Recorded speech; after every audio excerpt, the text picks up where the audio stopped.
ஆண்டு நடைபெற இருக்கும் சட்டமன்ற தேர்தலை எதிர்கொள்ள தமிழக வெற்றிக் கழகம் தயாராகி வருகிறது.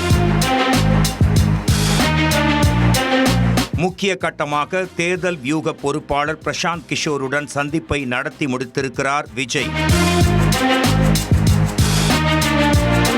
இந்த சந்திப்பில் தற்போதைய அரசியல் நிலவரம், 2026ஆம் ஆண்டு சட்டமன்ற தேர்தல் திசை உள்ளிட்ட விவகாரங்கள் குறித்து விவாதிக்கப்பட்டுள்ளதாக கூறப்படுகிறது. இதில் குறிப்பாக தமிழக வெற்றிக் கழகத்திற்கு உள்ள செல்வாக்கு குறித்து விரிவான பேச்சுவார்த்தை நடைபெற்றதாக பனையூர் வட்டாரங்கள் தெரிவிக்கின்றன.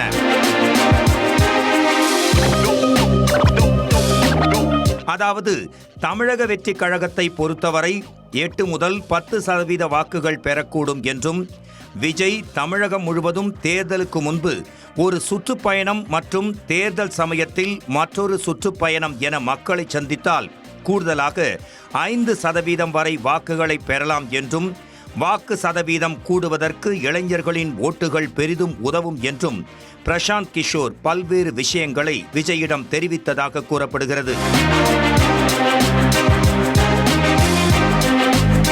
தமிழகத்தை பொறுத்தவரை 30% அல்லது அதற்கு மேல் வாக்கு சதவீதம் பெறக்கூடிய கட்சியே ஆட்சியை பிடிக்கும் என்பதால் பிரசாந்த் கிஷோர் தரப்பில் சொல்லப்பட்ட தமிழக வெற்றிக் கழகத்திற்கான வாக்கு சதவீத கணக்கால் விஜய்க்கு குழப்பம் ஏற்பட்டதுதான் மிச்சம் என்கின்றனர் விவரம் அறிந்தவர்கள்.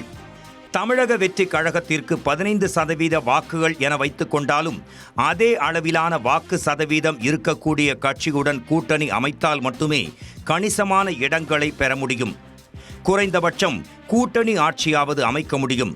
அந்த வகையில் தமிழக வெற்றிக் கழகத்திற்கு கூட்டணிக்கான ஒரே தேர்வாக அதிமுக மட்டுமே இருக்கும் நிலையில் அதிமுக தமிழக வெற்றிக் கழகம் கூட்டணி உருவாக்கம் குறித்து பிரசாந்த் கிஷோர் ப்ரப்போசலை கொடுத்ததாக பனையூர் பல்ஸ் அறிந்தவர்கள் தெரிவிக்கின்றனர்.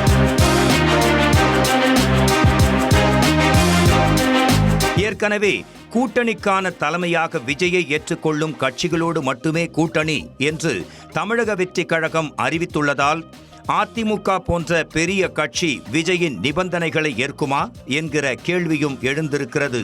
அதிமுக தவிர்த்து நாம் தமிழர் கட்சி மட்டுமே 8% வாக்குகளுடன் வலிமையாக உள்ளது. ஆனால் விஜய் மீதான சீமானின் விமர்சனத்தால் அந்த கூட்டணிக்கான வாய்ப்பும் மிக குறைவாகவே உள்ளதாக அரசியல் விமர்சகர்கள் கருத்து தெரிவிக்கின்றனர். நீங்க உடல்ல கொழுப்பு கடிப்பிட்டுருக்கீங்க, பணக்கொழுப்பு கடிப்பிட்டுருக்கீங்களா? இதை நம்ம சொல்ல வாய்க்கொழுப்பு அதிகம் அப்படின்னு சொல்லுவாங்க பார்த்தீங்களா? இந்த கொழுப்பு அதிகம், அந்த கொழுப்பு, அது மாதிரி பணக்கொழுப்பு அதிகமா இருந்தா இதெல்லாம் தேவைப்படும். அது நம்ம அதை பத்தி பேசி காலத்தை நேரத்தை வீணடிக்க வேணும். இதெல்லாம் ஒருபுறம் இருந்தாலும் 2026 ஆட்சி என்ற லட்சியத்துடன் களம் இறங்கிய நிலையில் அதிகபட்சம் 15% வாக்குகள் தான் என பிரசாந்த் கிஷோர் சொல்லி இருப்பது விஜய்க்கு பெரும் கலக்கத்தை ஏற்படுத்தி இருப்பதாக கூறப்படுகிறது. இத்தகைய சூழலில் ஆட்சியை பிடிக்கக்கூடிய அளவுக்கு வாக்கு சதவீதத்தை உயர்த்த வேண்டும் என்பது மட்டுமே தமிழக வெற்றிக் கழகத்தின் லட்சியமாக மாறியுள்ளதாக தமிழக வெற்றிக் கழக வட்டாரங்கள் தெரிவிக்கின்றன. இப்படி தமிழக வெற்றிக் கழகத்தை கன்ஃபியூஸ் ஆக்கிவிட்டு சென்ற பிரசாந்த் கிஷோர் வந்த வேலை மிகச் சிறப்பாக முடிந்தது.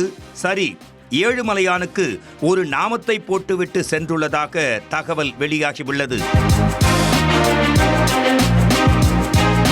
எனவே திருப்பதியில் PK போட்ட நாமம் ஏழுமலையானுக்காகவா அல்லது தமிழக அரசியல் கட்சிகளுக்காகவா என்பதை நாம் எல்லாம் பொறுத்திருந்துதான் பார்த்தாக வேண்டும்.